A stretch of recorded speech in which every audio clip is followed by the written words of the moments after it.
My name is Adrienne. I'm 23 years old, and a little bit less than a year ago I moved to South Korea. I live in Busan, and I started out as an English teacher here. It's the way that a lot of people move over to Korea, and now I'm actually a full-time YouTuber.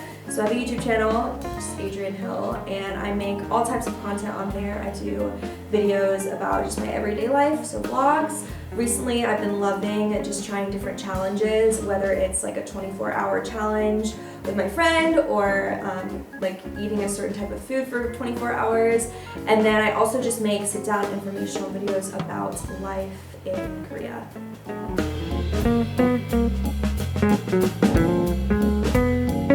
So I had visited Korea before I actually moved here.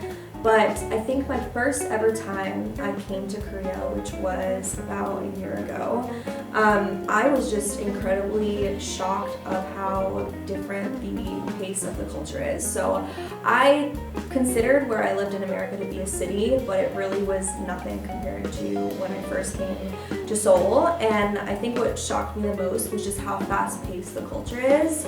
So it really doesn't matter what you're doing, whether you're just going grocery shopping or walking down the streets or in the subway station. I feel like people are always very just fast-paced about where they're going, and it's really not common to see someone just like taking their time walking around. And that's something that I honestly really enjoy, is just how quick and easy it is for everything to get done. When I was taking a taxi the other day, my taxi driver, he actually warned me. He said, "Don't be afraid of your driving, or of my driving. I want to be a fast driver so I can get you to where you want to be quickly." So I actually really appreciate how fast-paced the culture is here.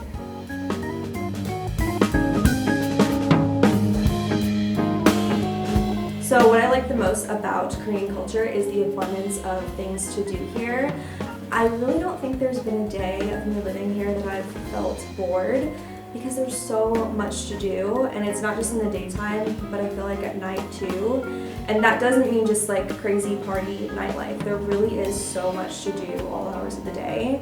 So for example, you can visit a PC bang at like 2 a.m. if you're bored and you don't feel like sleeping, or you can go to a jjimjilbang, which is a spa bathhouse type of place, and that's so different from anything they have in the West. And if you're looking for something to do in the daytime, there's an abundance of places you can go. I love the cafe culture here, so it's really fun just to stroll around and cafe hop.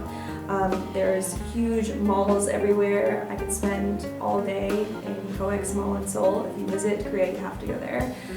So I just love the fact that there's always something to do here.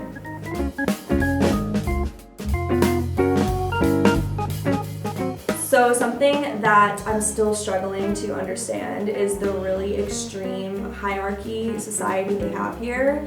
I think pretty much anywhere you are supposed to respect your elders, and I completely agree and understand that, but it's just really extreme in Korea. There's been a lot of situations when I'll be on the street and I'll just see an example of an older person kind of abusing their power.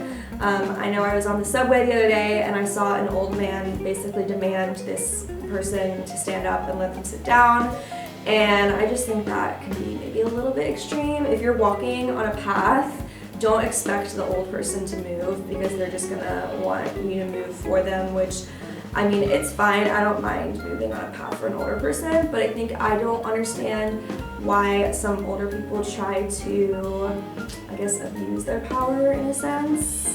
They also have their own specific language that you are supposed to use when you're talking to older people, and that like really surprised me when I first found that out, because at least in the English language, we just have respectful dialogue that you can use, like please, thank you, yes ma'am, no sir, words like that. So it's really simple to talk to an older person, but in Korea, there is a whole other type of language that you definitely have to use if you're talking to somebody older than you or somebody that you respect. And another strange thing that kind of goes along with that is it's really common if you meet somebody and they ask you what your age is, and then you tell them and they say, "Cool, I'm older than you." It's like, okay, you're older than me. Good job.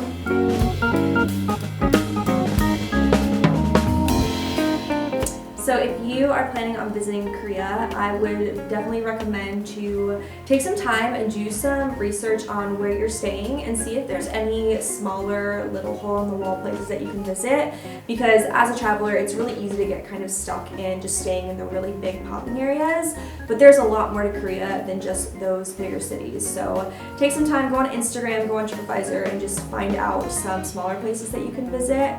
And then also definitely learn Hangul, learn how to speak a little bit of Korean. It's going to help you a lot. And Korean people will really respect if you're able to just speak a little bit, whether it's, you know, being able to order or talk to your taxi driver. And honestly, it's not really that hard to understand like some basic phrases. Alright, so that is a little bit about my life here in Korea. I've had so much fun here so far, and I can't wait to see what the future holds. If you want to learn more about life in Busan or just Korea in general, check out all of Castour's channels. They have so much information about living or visiting Korea. And also, you can check out my YouTube channel, Adrienne Hill. I post vlogs on there, so I hope to see you guys over there, and thanks for watching!